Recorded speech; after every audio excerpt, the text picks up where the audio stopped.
This is Jimmy Church of Fade to Black, and you are in the future because you're listening to Cristina Gomez and Shifting the Paradigm.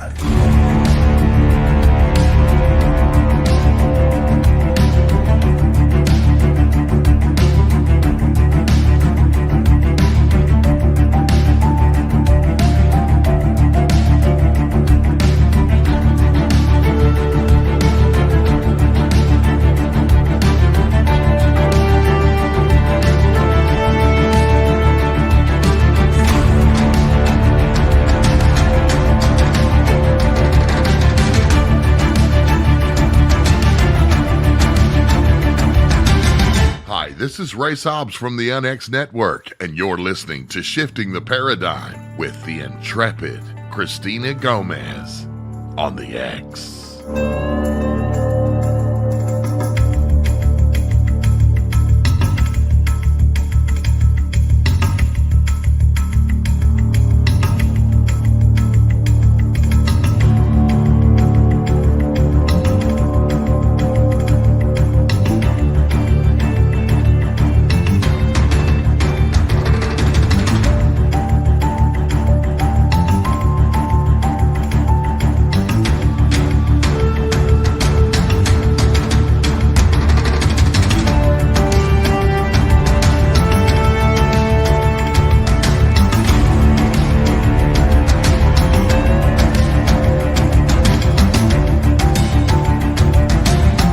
Shifting the Paradigm. Welcome. I'm Cristina Gomez on the Paradigm Shifts channel and on the X, the UnX Network, KUNX Digital Broadcasting.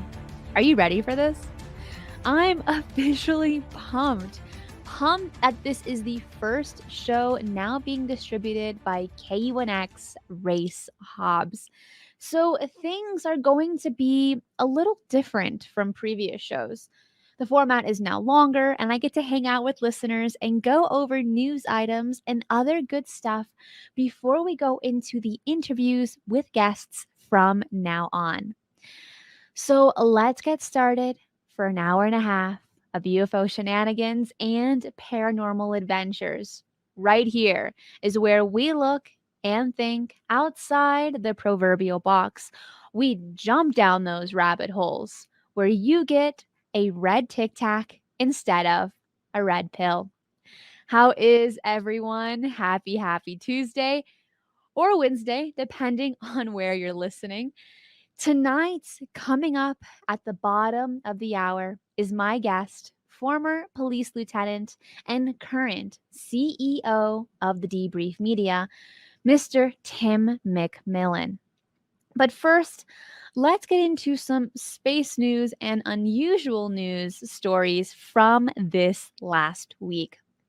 First story is about a dolphin called Casper.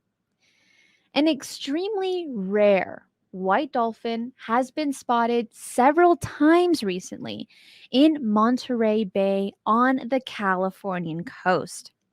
It's been seen going after its food of choice, squid. I mean, that's not something I would ever eat myself, but good for Casper. So it's also been seen leaping out of the water. This type of dolphin is called a Rizzo, but to have one that appears as an albino is rare. But it has been puzzling marine biologists because it doesn't have the typical pink or red eyes that accompany albino dolphins. Instead, they think Casper has a genetic mutation called leucism that inhibits skin coloring, among other things. Talking about things in the ocean, remember that nuclear-powered U.S. submarine that had a collision with something while in the South China Seas back on October the 2nd? Well, the U.S. 7th Fleet released a report stating that the USS Connecticut, a Seawolf-class fast attack submarine, collided with an uncharted seamount and not another vessel. So that's the story. But curiously, A similar incident occurred back in 2005, as reported in Popular Mechanics. The USS San Francisco, another nuclear powered attack submarine, hit an uncharted seamount in Guam, which injured almost all of the 137-person crew and killed one. That's so tragic. And fortunately, nobody was seriously hurt or killed this time. In other news, which seems more fatal? Death from a physical accident or death by a parasite? Scientists at the University of Nottingham in the UK have discovered a deadly parasite known to cause ill health in pregnant women and immunocompromised patients that could potentially be used to treat various types of cancers, stop tumor progression, and prolong the lives of patients. The researchers have shown that direct injection with this mutant parasite in solid tumors induces inflammatory responses in the injected tumors and even in tumors located in a distant location in the body of mice test subjects. They have also shown that this treatment approach has made tumors more responsive to treatment with immune checkpoint inhibitors. This dual treatment significantly extended the survival of mice and reduced tumor growth in mouse models of melanoma, Lewis lung carcinoma, and colon adenocarcinoma. While this may be groundbreaking research, let's go into some space news. Jeff Bezos, with his space company Blue Origin, has been going after NASA in a legal battle after it chose Elon Musk's SpaceX for a single human landing system award. However, the Court of Federal Claims has ruled against Blue Origin. In its suits, Blue Origin argued that NASA ignored a requirement that bidders include a flight readiness review before the launch of each element of the lander systems. SpaceX failed to do so for each of its Starship tanker launches, but NASA did not disqualify SpaceX's proposal. In a one-page filing, November 4th, Judge Richard A. Hertling granted a motion by the federal government, the defendant in the case, to dismiss the case filed by Blue Origin in August. However, NASA is under pressure by some in Congress, notably Senate appropriators, to include a second company in the HLS program, something that Blue Origin hinted at in its own statement.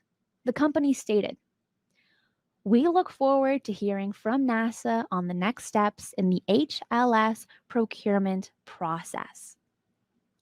While traveling amongst the stars for the layman may seem far away, in the movie Dune, it makes space travel look desirable.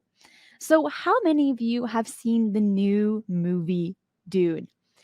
I just finished watching it this week and I had to watch it over a couple of days, breaking up my time to sit back and watch just because it's such a long movie. And I was pretty excited to watch it after watching the original movie from 1984 and the TV show from 2000. The videography was stunning. The costumes, the casting, everything was fabulous. And for those that have seen the movie can probably agree with me. The whole production had a timeless and haunting essence that was very smooth in its plot transitions. And, I thought the special effects were epic. Second to none. And the character development was flawless for the main characters. But right when I was getting into it, like really deeply into it, eating my popcorn, like laying in the back of my chair, boom, it just ends with the words, "It's just the beginning." And I was like, "No, you can't do that. That's like against the law. You can't end a movie and then say, 'It's just the beginning.'" Oh, geez. So I immediately jumped on Google, like probably most of us did, to see when part two was coming out. And I read, I was very disappointed. I read that I have to wait, no, that we have to wait 2 years for a release date in October 2023. So yeah, it had no closure. I felt gutted. I felt like someone stole my ice cream that I was so thoroughly enjoying, and then they just ran, and they just ran so far away. Okay. I mean, those are all the emotions I felt with the end of this movie. But regardless of the sudden ending, which in all reality is a great way to force you to watch Dune 2. Regardless of that, it was a really good movie. It was a really well produced movie. And I loved the space tech depicted. So much advanced technology, yet everything in a kind of medieval gothic setting. I mean, very cool. And how about those dragonfly helicopters? So here's the thing. How far away are we from some of that technology? Was any of the tech depicted attainable within our lifetime? Christopher Plain, the head science writer for The Debrief, wrote a detailed article on exactly that. And he's on the phone with me right now to tell us more about it. Hey, Chris, welcome. How you doing? I'm great, Christina. Thanks for asking. In the series, or in the book Dune, and later in the movie Dune, we do see a bunch of different futuristic technologies that were dreamed up by the author back in 1965, author Frank Herbert, when he wrote the novel, the original novel. I have asked and reached out to Kevin Grazier. He's a PhD scientist who was a consultant on Battlestar Galactica, as well as the Academy Award-winning film Gravity. And he edited a book called The Science of Dune to help me answer that question. Basically, we looked into 5 technologies shown in the movie. The first 4 had some elements of reality to them, and I'll cover those for you quickly. First of all, if you've seen the movie, you know that people use personal shields. They're basically a force field that you wear on your belt that builds around your body while you're fighting in hand-to-hand combat. And it was pointed out at the time by Herbert that fast-moving objects like a missile or a bullet or even a fired arrow would bounce off the shield. But a slow-moving object like a handheld knife or something could slowly move through the shield, penetrate the shield, and actually kill somebody. So I asked Dr. Grazier, is there something like this in reality? And I looked into the science to it myself. And what I found was some interesting proposals to make a shield, especially one that would build around a spaceship or a person or a city, but not necessarily one you could wear around your waist that would deflect bullets and missiles and arrows coming at you. One interesting note, Herbert wrote that at a time that the space program was pretty new on Earth. And one of the interesting things about returning from space to Earth is if you're going too fast or at too steep of an angle, you'll bounce off Earth's atmosphere. But if you're going slow enough at just the right angle, you'll ease right through the atmosphere. So I wonder if Herbert was influenced by that when coming up with the shield. The other technology I looked at was the still suit. in the movie Dune, the still suit is a suit worn by people, the Fremen and the other characters trying to survive the desert. And it works in three main ways. One, it collects the water your body loses from sweat, urine, and other bodily functions. It purifies that water and pulls the salt out of that water.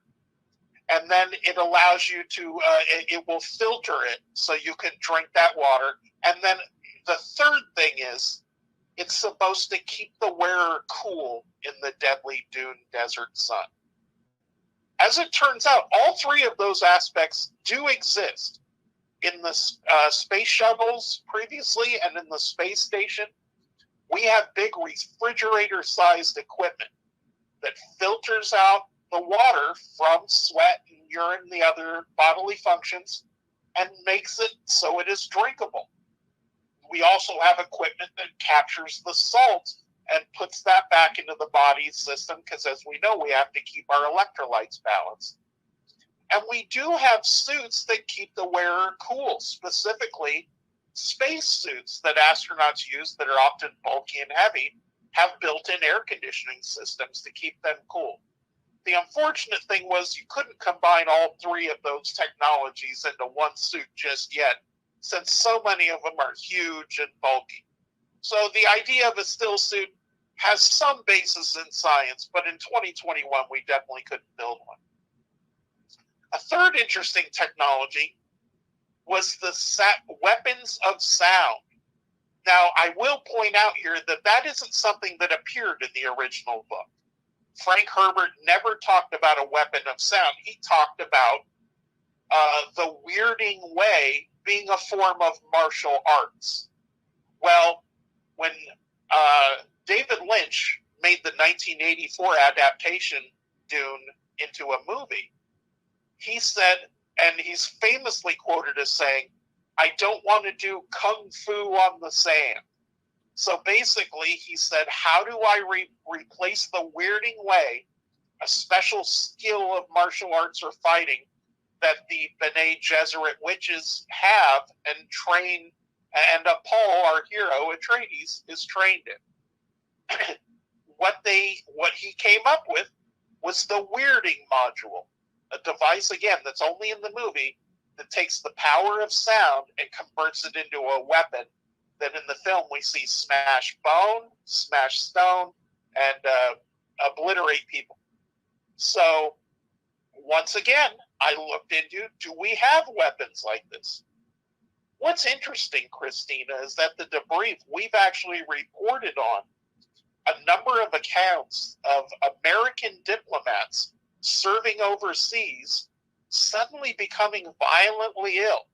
And when we looked into the symptoms, it was determined it was most likely caused by ultrasonic sound waves, but most likely being weaponized and specifically pointed at our people serving overseas, at our diplomats. That technology or those attacks has been termed Havana syndrome because it originally happened to people, or was originally reported to diplomats serving in the Cuban capital of Havana. I also found a very current technology in 2018 that's still in development using similar ultrasonic sound waves, but to pulverize rocks, specifically in mining operations, where they're trying to pulverize really dense, really hard rocks. And they were finding that ultrasound doesn't grind down or wear down like tools and bits, and was very powerful in this area. It's still in development. But basically, I determined that if you put all three of those technologies together, that you could, in theory, if you put these components together into a weapon, you could, in theory, refine a weapon that can make people sick, as well as shatter bone and shatter stone, just like the weapon in that movie. So I don't know that we can 100% build one, but we're definitely getting close. Among the technologies I covered in this article, Cristina, one is known as the ornithopters. And basically, if you've seen the movie or read the books, These are the spaceships they use to fly around while they're on Dune. And if you look at them, they look like house flies. Some of them look like dragonflies or even birds. And that's because they use the process of flapping their wings like a bug or a dragonfly or a bird does, as opposed to a fixed wing aircraft. Interestingly, in researching that, of all of the technologies shown in Dune, ornithopters are not only the most realistic, they exist. Harvard built one that works called the Robo-Bee, and you can look it up. It's linked to in my article.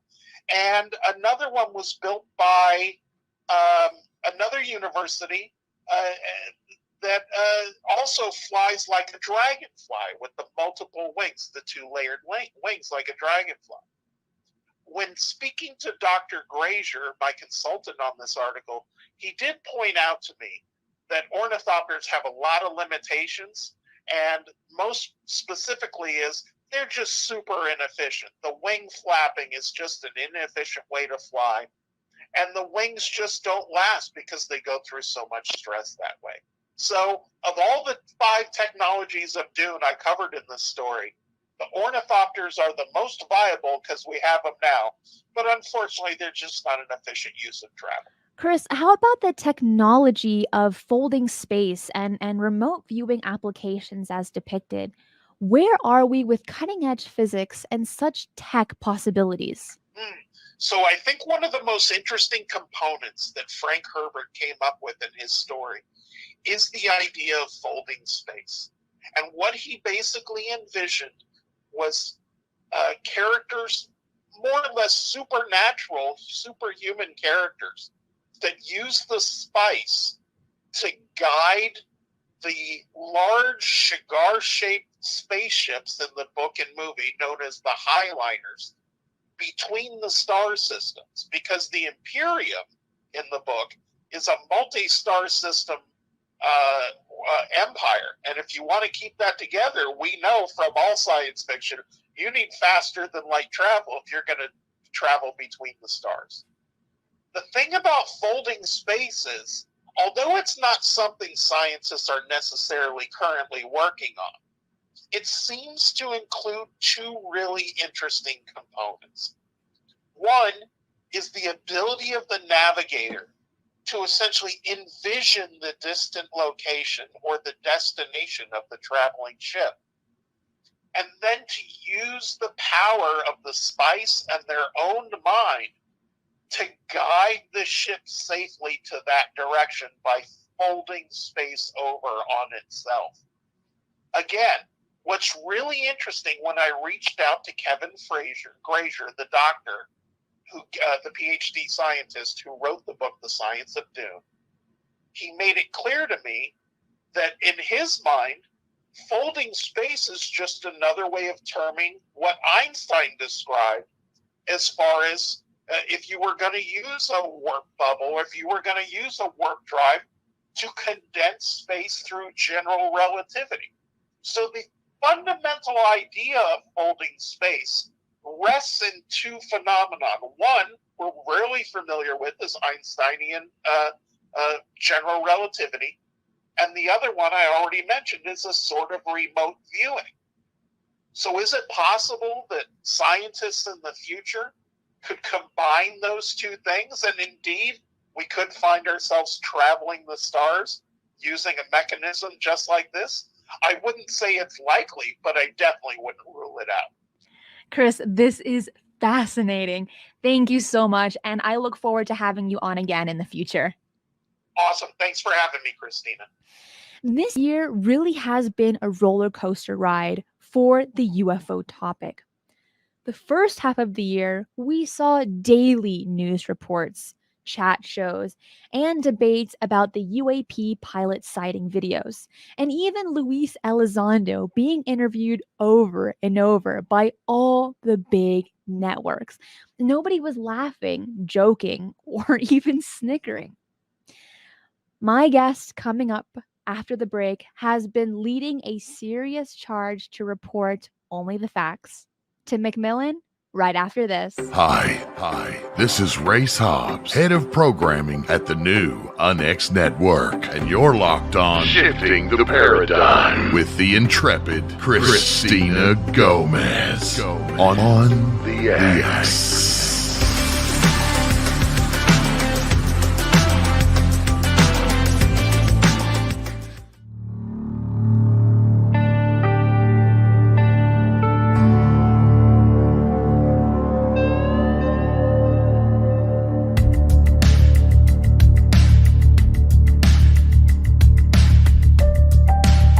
This is Jimmy Church of Fade to Black, and you are in the future because you're listening to Cristina Gomez and Shifting the Paradigm.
Hey, it's Cristina. Have you visited the unxnetwork.com website yet? It's a new digital broadcasting radio station with a bunch of awesome shows in its lineup. From Jimmy Church on Fade to Black, Whitley Strieber's Dreamland, and Don Etker on The Dark Matter Show. And there's so much more to choose from and listen to. Also, right now, go and check out the live chat feature and talk with listeners from around the globe. That's the X, the UNX Network at unxnetwork.com.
Welcome back. This is Shifting the Paradigm on the X, KUNX Digital Broadcasting Network, your portal for everything unusual, mysterious, unexplained, and on the fringes of science.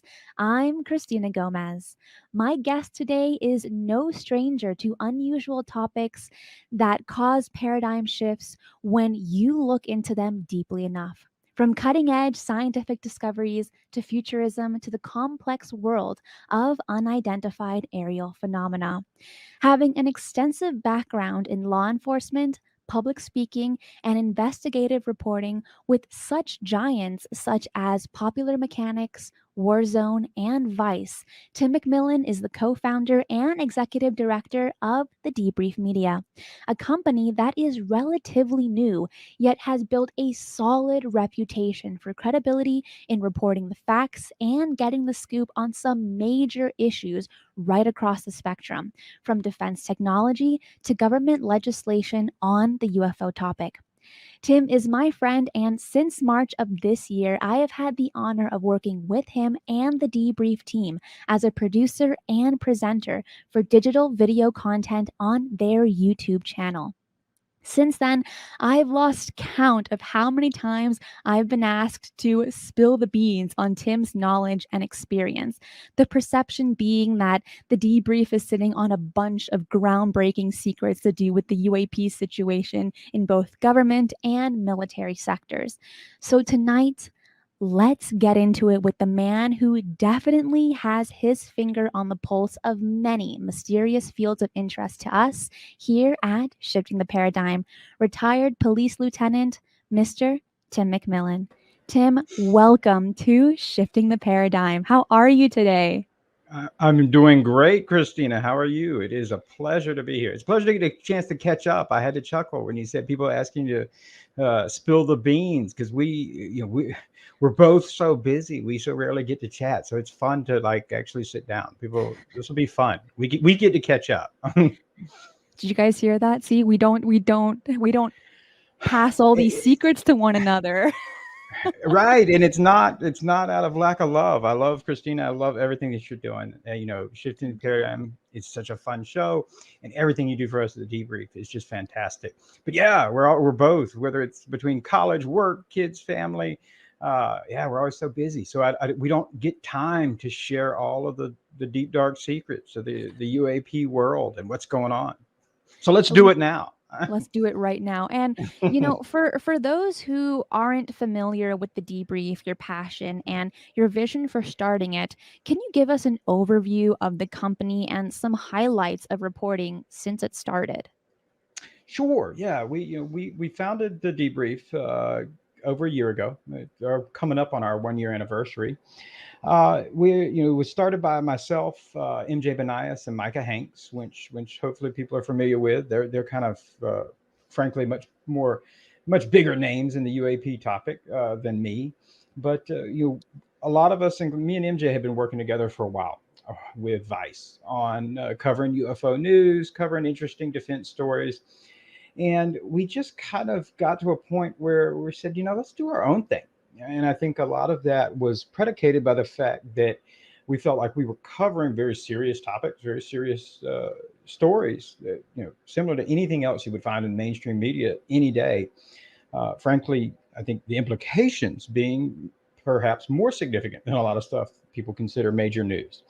But it was done under kind of a silly tone. We would get frustrated. We'd interview very senior defense officials, this type of thing, and then there'd be a silly photo of Tom DeLonge or a crazy headline on it, which not knocking any of the publications we were working for. It's just kind of they were fitting the niche and the brand that they had for themselves. And so we said, let's do something different. And so we decided to launch the Debrief, but not just focus on UAP or kind of the interesting fringe stories, if you will, but rather let's talk about breakthrough frontier science technology in a different way than I think it's being presented for the most part, which is just for everybody. I think that a lot of times you see when it comes to new science, new technology, it's either in very highbrow publications where these are people, very technical people who are in the field are probably your main audience. And for the average person, they kind of get lost in the weeds there, or it's very lowbrow and it's very clickbait and it's sensationalized and perhaps the facts are slightly distorted.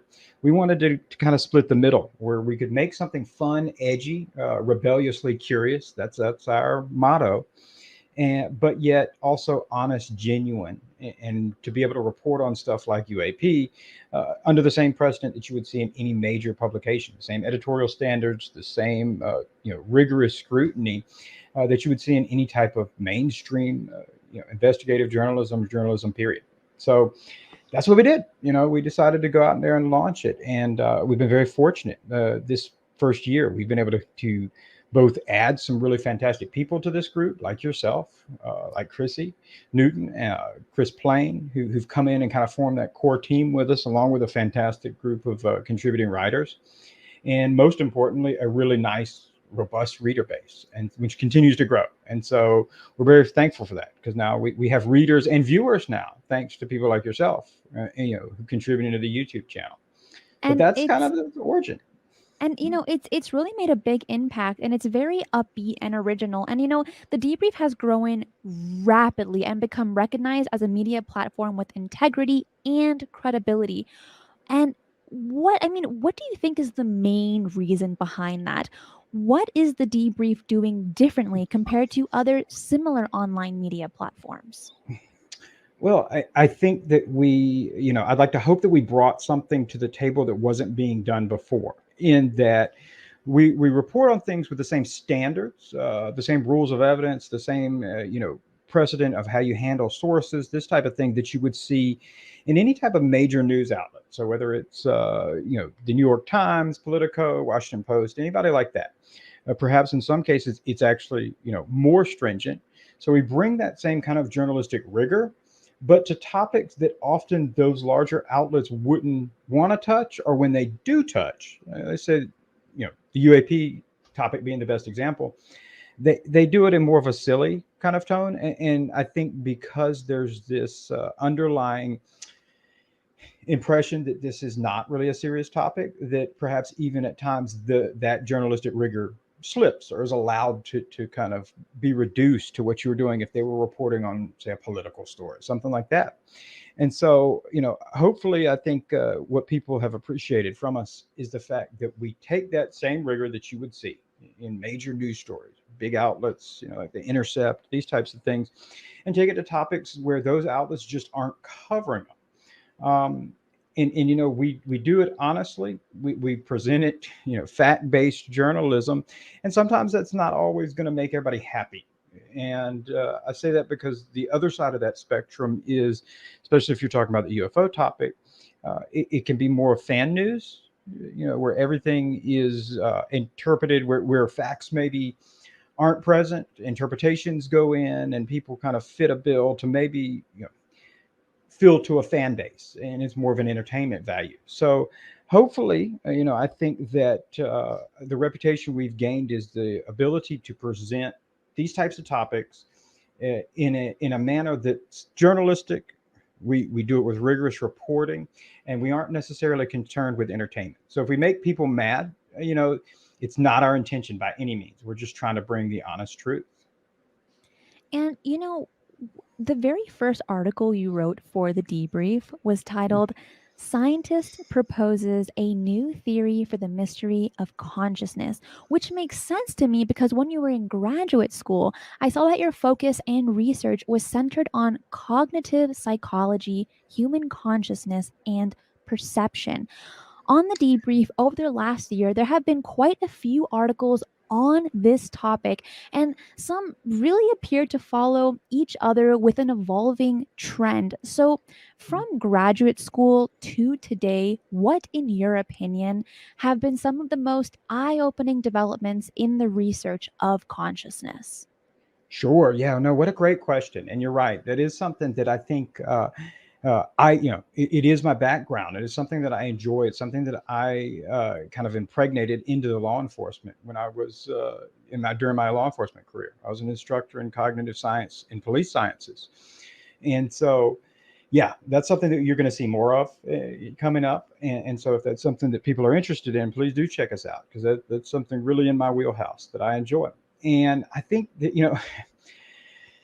it would probably be reckless to say what exciting new things do we know about consciousness, because psychology in particular and the cognitive sciences is this very interesting discipline where everything that you think you know that is self-evident fact today, probably a couple of years from now, 10 years from now, is going to be totally shifted. The discipline of psychology is very much, I've gotten in trouble in grad school by saying it's very much like an art form than it is a science. And that's not to mean that there's not scientific rigor in the scientific method applied to many of the studies. It just means that the human behavior, the human mind, is still such a mystery that you kind of got to plug in the art form of what makes the most sense, but yet that's not universal. So it's not like mathematics. It's not like, hard Newtonian physics, where you can write an equation and solve someone's behavior every single point at a time. For me, I think the interesting things that are coming out of cognitive science is the realization that reality is not nearly as defined as we like to think it is. It is not a static state, and this comes not just from subjective studies, where you're doing observational studies, but rather neuroscience. So we have some hard data behind it, showing things that I think Dr. Carl Friston, who we actually interviewed recently, Chrissy Newton did for her show on YouTube, Rebelliously Curious. He's fascinating. One of the top scientists in the world, not just in cognitive science, but he's a neuroscientist. And, he brings up some very valid points in terms of the neuroscience here, in that all indications are is the reality that we see around us. What you're looking at right now when you're listening to me is a product of our brains narrowing the focus, or neural gating. So you're taking all these stimuli and you're forming a picture in front of you. However, there's all this other stuff around you that your brains just kick out. And that's fascinating when you really think about it. I think that I have often said that the cognitive aspect of the UAP topic is something that fascinates me, because it brings into this idea of how would we perceive and interpret something that's truly anomalous. Because there's a ton of stimuli that are around us at different times that we just don't perceive. And so those kind of research studies are fascinating. Looking at that, I think some of the studies we've done a lot on psychedelics. And I think that is equally a really fascinating aspect that bleeds into conscious studies, simply because we're seeing when people take psychedelics, what's happening now. We understand what happens in the brain, in the thalamus, which acts like a gatekeeper in the brain. And it just kind of throws open this gate. And suddenly you're able to perceive all these other stimuli that normally are just considered extraneous and kicked out. And so, if someone takes psilocybin or LSD and they see a floating purple elephant, that doesn't mean that there's a floating purple elephant really in our environment at all times, but it means there is some stimuli, and that purple elephant is really your brain's best way of perceiving whatever that is. And so very much so, I would say that what we understand about consciousness and reality, it's kind of like a paranormal science in a way, simply because there's so much that's unknown. And frankly, this idea that there could be stuff, stimuli is how we would say it scientifically, that are around us in our environment at any given time that we can't see. And it sounds like ghosts and all these other things. I don't know. But I think that it's extremely fascinating. I would say that consciousness and space are really the two great mysteries that face us. And I'm not sure that they're mysteries we're going to solve anytime soon, but that work towards solving them is really, really exciting. And it may be, or I would say, if history is any precedent, it's very likely that everything that we consider to be self-evident fact today will be ruled totally nonsense 2,000 years from now. People will look at us and go, oh, they thought that, similar to how we might look back and people who said that the sun rose every day because, the sun god carried it behind his chariot. So I think there's still, the exciting thing when it comes to cognitive science is the realization that there's still really just this endless stream of mysteries out there waiting to be solved. I mean, consciousness is such a mystery. And now with quantum research coming to the forefront of it, I think we will be seeing a lot more revelations in the near future. Okay, so you yourself write articles about defense, science, UAP, and the intelligence community. With your extensive background as a police lieutenant, serving nearly 2 decades in law enforcement as an instructor, a behavioral analyst, criminal intelligence analyst, and even a canine handler. How has all that experience shaped the way you deal with getting the deep details on topics that seem so complex and full of red tape and legislative shenanigans?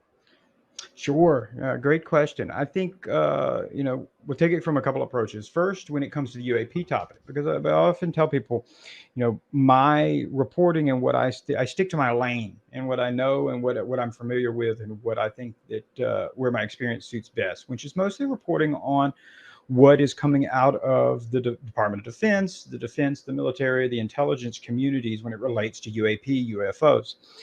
That's because I kind of, that world is familiar to me. It's comfortable to me.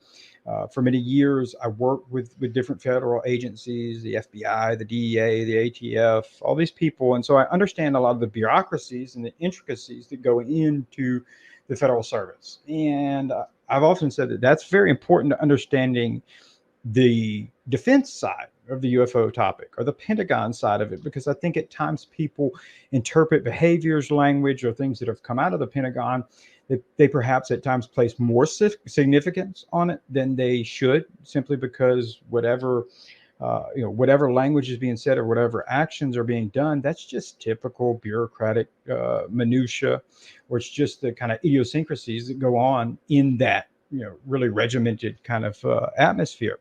And at the same time, the people might overlook things that are really significant because it doesn't seem that big of a deal, but when you're in that environment. And so I think I lean hard on that experience. And I've been fortunate because with that background, it's definitely helped me in being able to make contacts, make sources, gain trust of people that they respect the fact that, my intentions are good.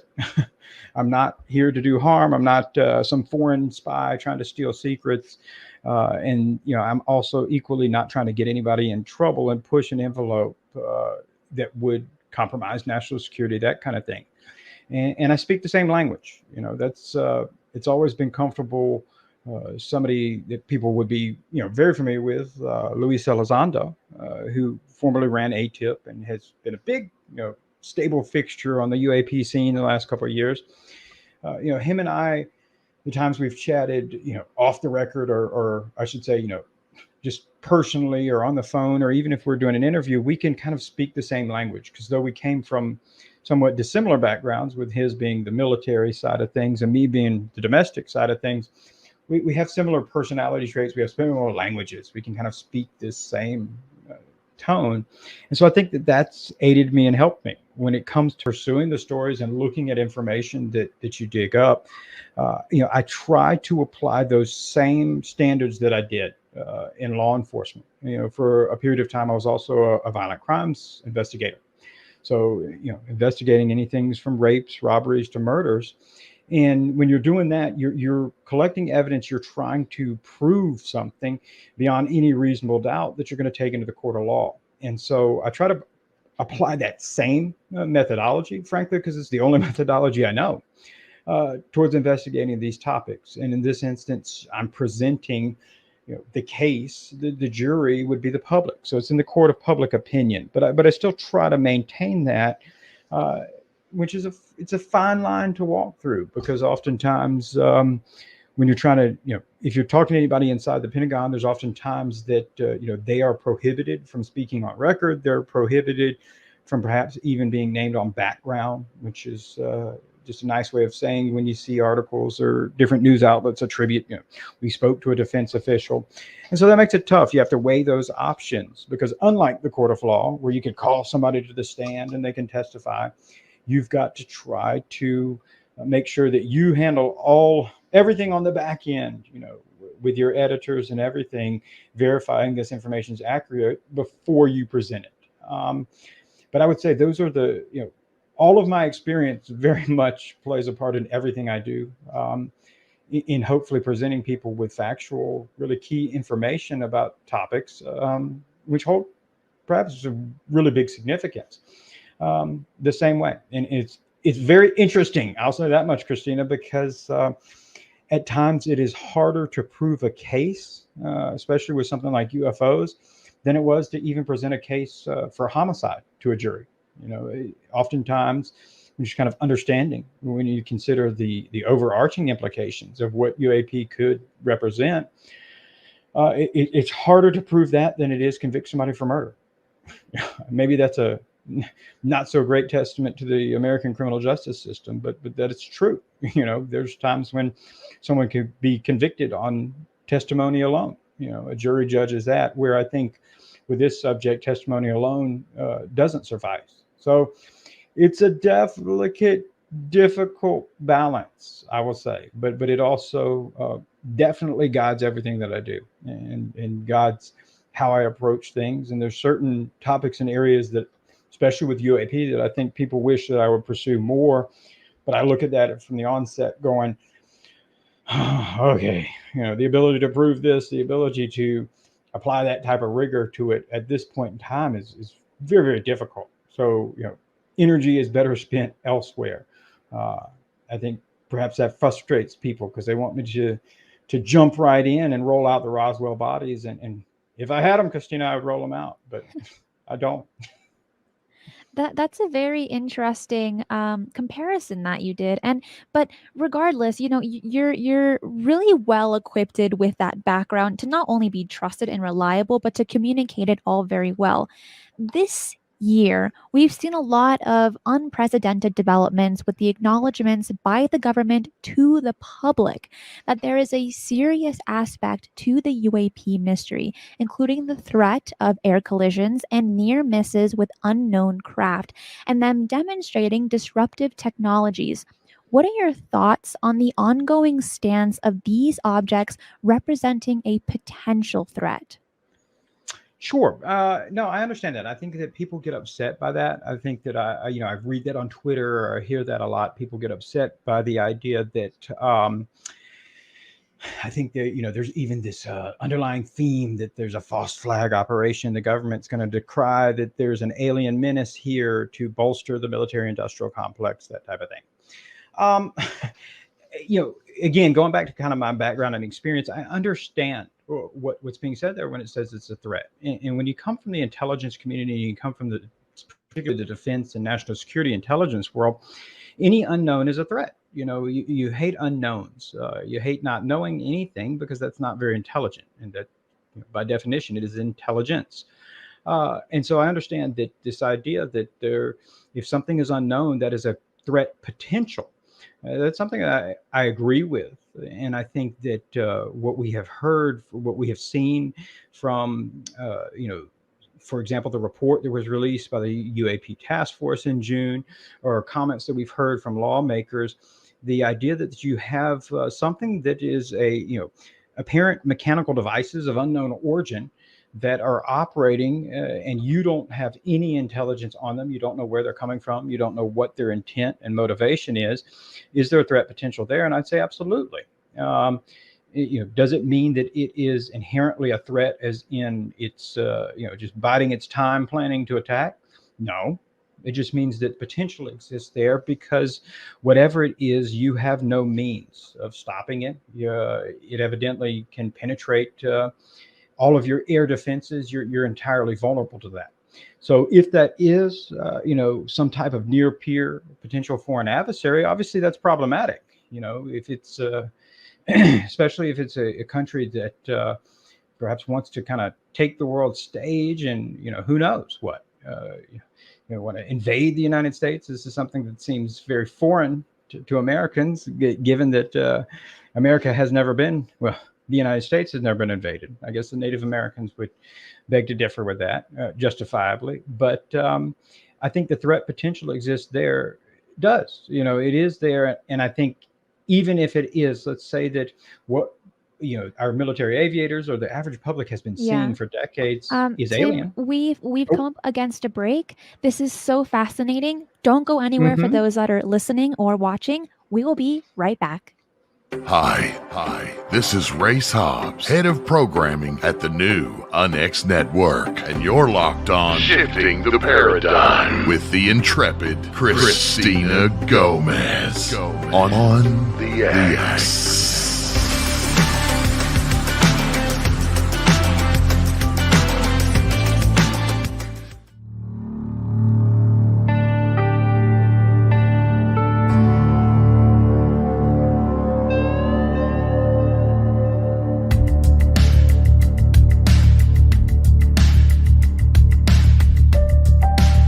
This is Jimmy Church of Fade to Black, and you are in the future because you're listening to Cristina Gomez and Shifting the Paradigm.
Hey, it's Cristina. Have you visited the unxnetwork.com website yet?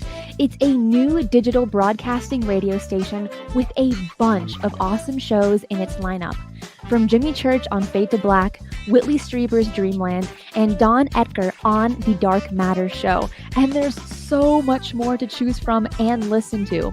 Also, right now, go and check out the live chat feature and talk with listeners from around the globe. That's the X, the UNX Network at unxnetwork.com.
Welcome back. I'm talking tonight with Tim McMillan of The Debrief on some fascinating topics.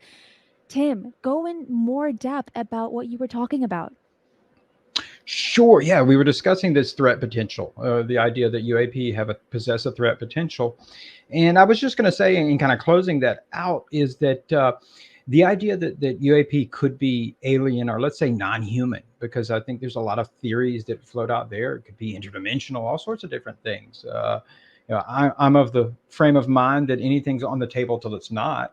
But let's suppose that this is some type of non-human technology. So this isn't a foreign adversary, which interestingly enough, the intelligence community seems to be saying that's their leading belief.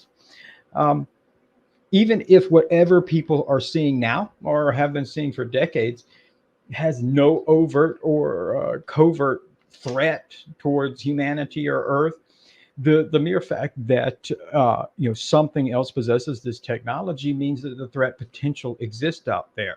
I.e., it doesn't matter if the aliens that are here now have nothing but benign intentions and they are just floating around and evidently don't want to chat, but just want to keep an eye on people. But if they have that technology, then what's to say that another other alien race, another non-human species, doesn't likewise have one that is perhaps more violent and has more maligned intentions that comes along. We would hate to understand exactly what's going on or what is, how could we potentially defend ourselves from such superior technologies. We'd hate to find that out when the Klingons come in to invade. So I totally understand where that comes from. I think that to some degree, some people put more weight on that in believing that that means that these specific instances are necessarily a threat, as in a military threat. That's kind of discounting the fact that, as you mentioned, the risk to air safety. So if you've got any objects out there that you're unaware of, the potential for collisions, mid-air collisions, is there, and that's a concern. And I think I wrote a series back in June, Devices of Unknown Origin, where I interviewed Ryan Graves, one of the pilots who was involved in the 2015 Roosevelt events off the East Coast, and that was something that was very significant to him. That was part of the reasons for him coming forward, is the safety concerns for his fellow aviators who were in the air. The fact that there were these airborne objects that pilots were unaware of, they were not supposed to be there, and the potential that pilots could collide with these things, whatever they were. That was a big factor in why he ever came forward with this. It wasn't necessarily to share that UFOs were real. It was to try to provoke the powers that be to take this seriously. And I commend him for that, because I do believe he's correct there. He certainly, we have a bad habit, and I say we in general as humanity, have a bad habit of not getting on the ball and trying to solve a problem before it becomes a problem. So I would hate that this became a serious issue only after there was some type of collision or something like that. And perhaps there already has been. That's the thing, is there are certainly there have been aircraft accidents and tragic accidents for as long as there's been air flight. Some of those unsolved. Is the likelihood that it ran into something like a UFO? I don't know. That's something I can't answer, but I know that there are at least a limited number of cases where you do have people seeing anomalous things and then the loss of aircraft. So, yeah, I mean, I think it's airspace we all travel and fly in, and therefore I think that the topic itself should extend beyond just being a military issue, but rather a much broader issue for that very reason. Well, it's not only the military that's looking into it, but the internet lit up in public news forums and in UFO discussion groups when NASA Administrator Bill Nelson recently spoke up during a press conference about his thoughts and ideas regarding the UAP mystery and NASA's role in finding answers. He also saw the classified portion of the UAP report to Congress before he made those statements. What was your take on his choice of words and statements in general? And were you surprised at his candidness? Well, yeah, I think anytime you see somebody, especially a senior official, like a director of a government agency, being so candid about the topic, I think that's surprising. I would say that that's probably very likely a result of whatever, like you mentioned, that he has seen or has been briefed on. And so that's interesting because I think that the biggest takeaway there is it further solidifies the fact that there is, you know, we haven't seen maybe all of the evidence that people in the government or the classified systems have captured on these things. However, those who have seen it certainly think that this is something that is significant and real and a topic of serious discussion. I think that that further solidifies that. His comments were interesting. I think a lot of people latched on because he mentioned that there had been, I think, 300 incidents since 2004. I don't know if that was an accurate number or whether that was just him kind of throwing a random number out there to demonstrate that this has been an ongoing problem. Whether it was 144 that were mentioned in the June UAP report, and to me, 144 and 300 are really inconsequential. That's a lot. If you have more than just even the two that we're aware of. In the 2015-2004 events where we've heard from those pilots, that's a lot, and so it's worth scrutiny. I think that it's encouraging because unlike what we've seen so far out of, let's say, the Director of National Intelligence or the Pentagon, areas in the military defense and intelligence communities, their primary concern is national security, intelligence, defense. The idea that you have objects that are able to, you have no means of stopping and represent a complete and utter vulnerability to national defense. That's something that those communities are not going to talk about. Like, that's not going to be something that you're going to see them come out and say, oh, yeah, we don't know what the heck that was, but man, sure, it flew in and shut down all our nukes. And man, whew, that's crazy. They're not going to do that. That's not, vulnerabilities in national defense are something that are just universally not discussed by any government for fairly obvious reasons, because it's not only pointing out your own deficiencies, but it's pointing them out to potential adversaries. You're saying, hey, I'll leave the key to the front door underneath a rock. And so you're not going to hear that. But with NASA, this is a scientific institution. Their primary function is supposed to be science and the exploration of aerospace and the greater space and beyond. And so I think that that's promising. I think that Nelson, not only being candid about it, but being candid about it in that he wants NASA to look into it is promising because it represents scientific inquiry into the problem. And when it comes to science, it's the exact opposite of the defense communities. Science thrives on open, peer-reviewable information, conclusions, and data that can be shared publicly and verified. And so, I think that when it comes to the ability of the public to get a better understanding of what exactly is going on, it is going to be from those academic and scientific institutions, such as NASA, where we will get that.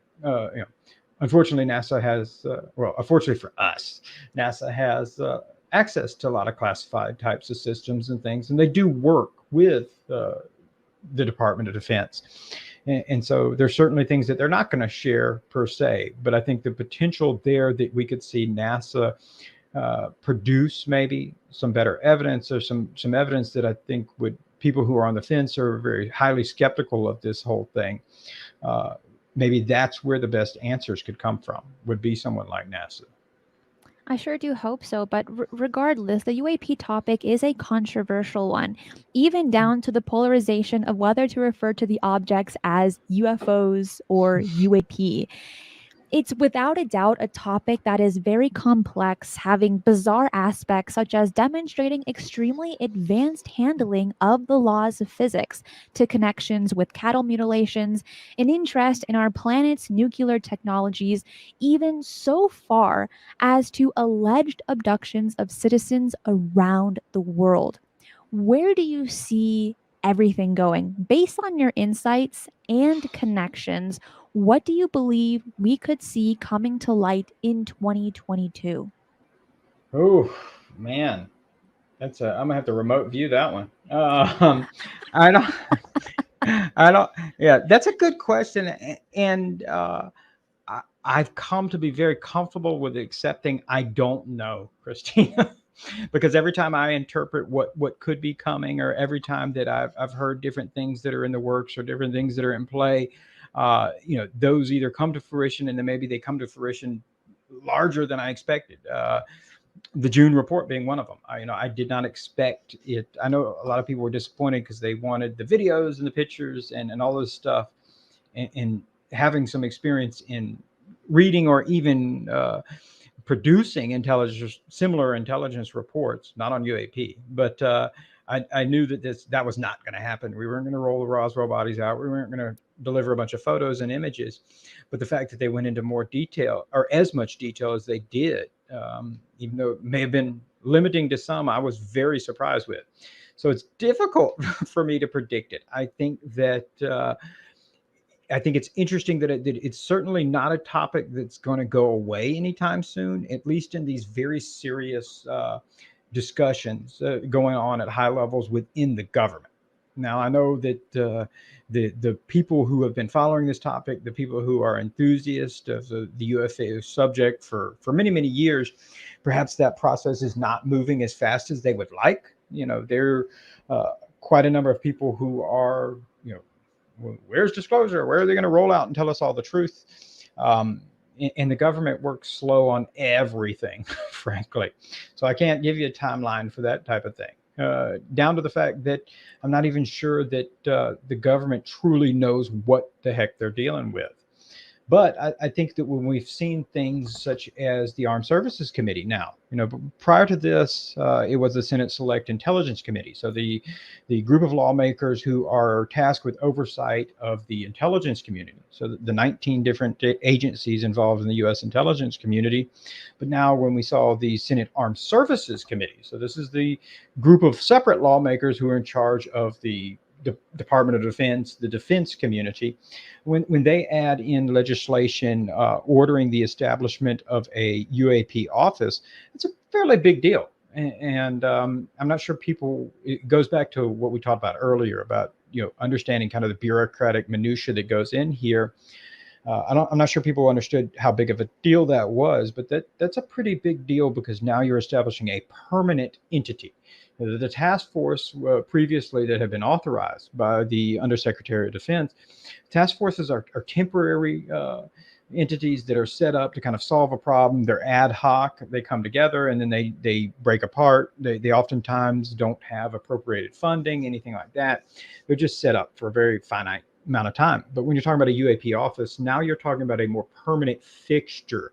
I think in more akin to what people may have thought that ATIP or OSAP was when it was originally discussed. So this is like a permanent thing.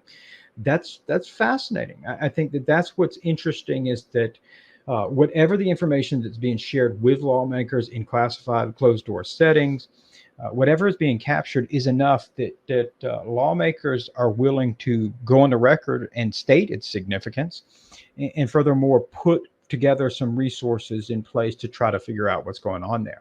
And I think that's a bigger deal than people realize, especially, maybe it's exciting to hear the Pentagon talk about it, but when you have lawmakers, public perception and how they're viewed by the public is huge because they have to secure votes. If they want to stay in power, they have to secure votes. So they're everything that they say, every interview that they agree to do, whether it's on Fox News or CNN, this is all approved by a team of people who are examining, is this going to come back and bite us when we run for re-election?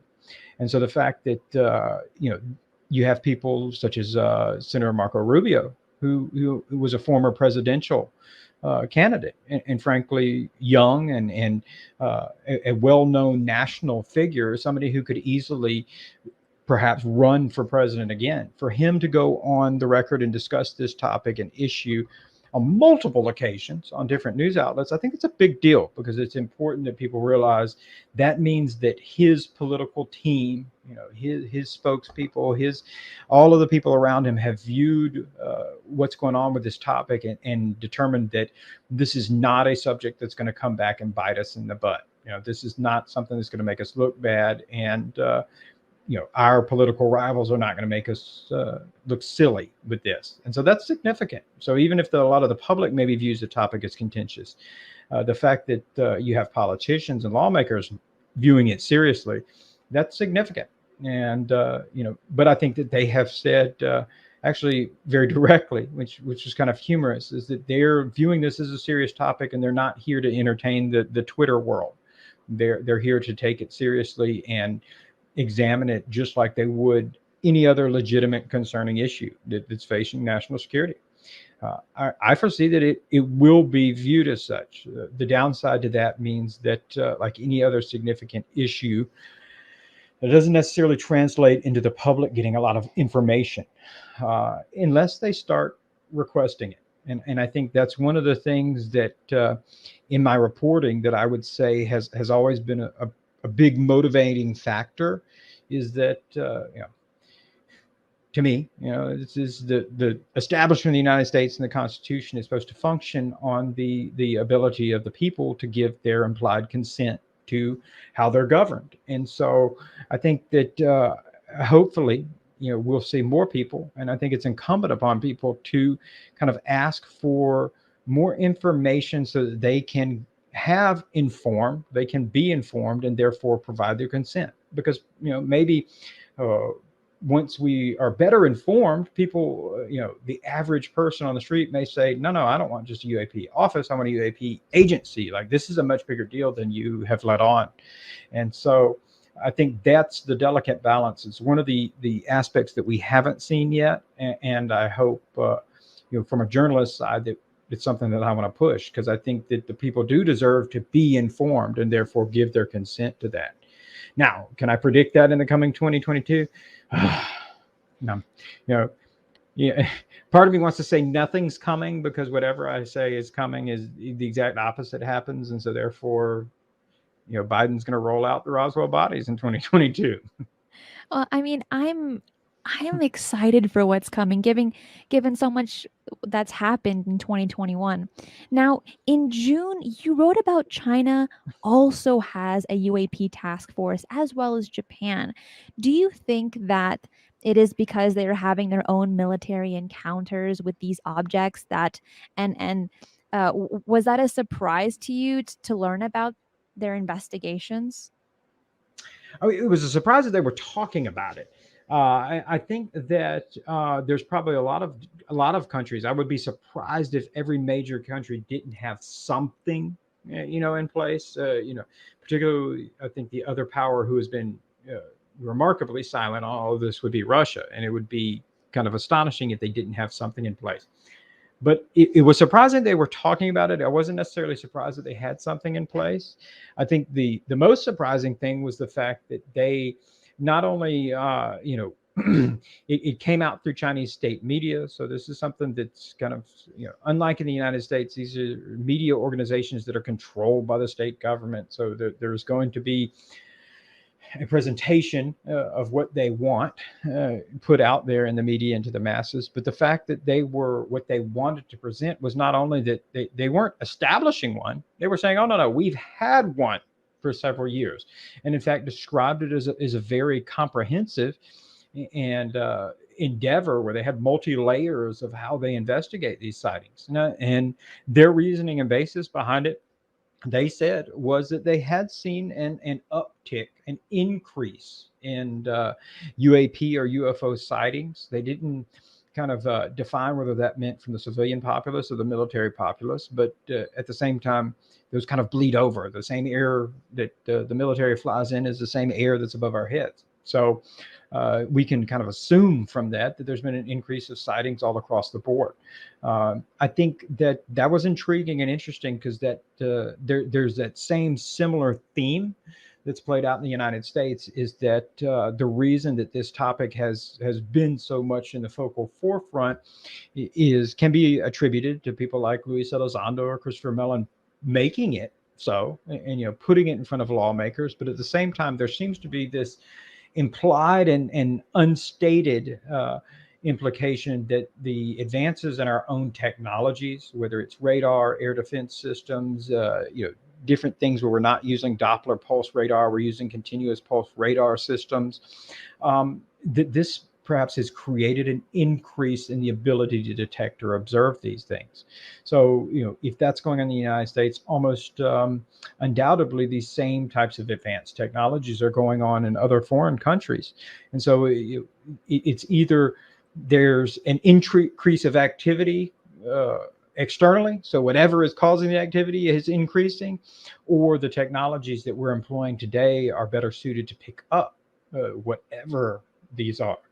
And it is interesting. It is interesting to see China describe it in very. I think it's almost kind of chuckle worthy, because China described it in the similar fashion the United States has, in that, well, we've had these things, we don't know what they are. Perhaps it's the United States.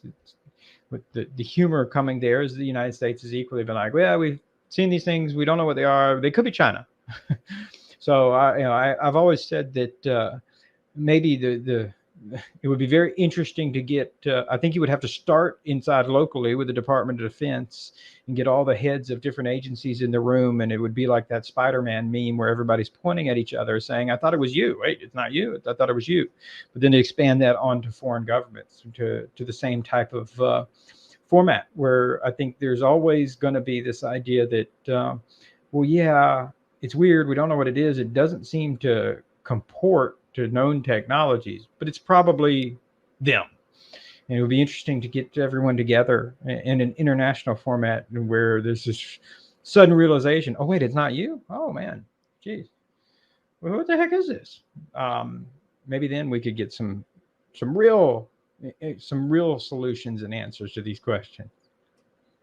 Most people know about the Galileo project by now, which was initiated by Avi Loeb and was big news when the information was released that a Harvard professor was getting funding to create a project to look for intelligent life in the universe, as well as examining the UAP mystery and sightings.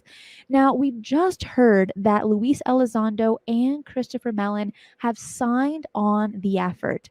Were you surprised to hear about that development, and what do you think of the effort overall? Sure. Was I surprised about the Galileo project in general, or with Chris and Luis coming on? Both. Just to clarify. Both. All right. Yeah, let's tackle them all. No, I think I was surprised at the Galileo project to an extent, simply because I had earlier in this year, I had spoken with Avi Loeb, Dr. Loeb, extensively just prior to the release of his book, Extraterrestrial. And in fact, I did a large feature article on this idea that his theory that Oumuamua could possibly be an artificial object of extraterrestrial origin, which is something highly contentious in the greater academic community. We spoke extensively and we talked about the UAP subject. And at that time, he seemed to kind of be like, I would say he took a very scientific approach, which I respect and understand, which was, yeah, show me the evidence type of thing. But while also saying, but at the same time, there part of science's job is not to determine, is to determine what's real or to make conclusions based on doing the work, doing the research, and coming out to what the results provide. And so he said, there's nothing wrong with doing a scientific inquiry into this topic. And so it was interesting because he was open to it then, but I wouldn't have foresaw that he would kind of be the catalyst to bring apart the Galileo project, which we see today, which it is nice to see, someone, and especially someone with Dr. Loeb's background, which is really extensive if you look into it. The longest running chair of Harvard's astronomy department, to say, yeah, you know what, I'm going to tackle this from a scientific perspective, and we're going to see what we can do. I think that is very encouraging. I've told people, when it comes to public information and perhaps being able to publicly confirm UAP to people who haven't had their own experiences or haven't looked into the topic as much, or frankly are very skeptical of it, or I think that it's going to come from the scientific and academic communities is where you're going to see the evidence that would change people's opinion there. And so that's really exciting and encouraging. I think once we knew that the Galileo project was off the ground and running, I think it came to I was more surprised that people like Christopher Mellon and Luis Elizondo weren't already involved in the project early on. I think it's kind of a natural fit there for them to be somehow involved in it as research fellows and this type of thing. Given the fact that on Christopher Mellon's side of the fence, he's been very actively involved in the political aspect of it, which we've seen be highly successful, in the creation or at least acknowledgement of the UAP task force and now the push for UAP office. But then you have someone like Mr. Elizondo, who has pursued and chased this topic with passion and vigor, both inside the Pentagon and since outside, presenting it to the public and saying that this is something real, that's something we need to take serious. So it's kind of a natural fit. I was surprised that it didn't happen sooner, quite frankly. I'm encouraged. I'm excited. I have, we at the Debrief have a really good relationship with the people on the Galileo project, including Dr. Loeb. And we're excited to kind of report on what they're going to be doing, what results they capture, and when they really get up and rolling and looking out there and seeing what they can see and seeing what we capture. That's what we need. We need that. Everybody wants that hard data. They want that all of those radar images, all of those really high definition images that show us that something is truly anomalous and we're not just interpreting anomalous from a low information zone. And so I'm excited to see where that shakes out.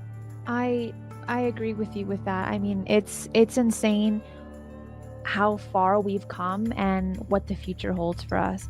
Tim, we've come up against the end of the show. I want to say thank you so much for joining me here today. And it went by way too fast, and we're going to have to do this again in the near future. Thanks to everyone for being with us here tonight. Next up is Fade to Black with Jimmy Church on the X. So don't go anywhere, and I'll see everyone here again next Tuesday. Remember, keep your eyes on the skies.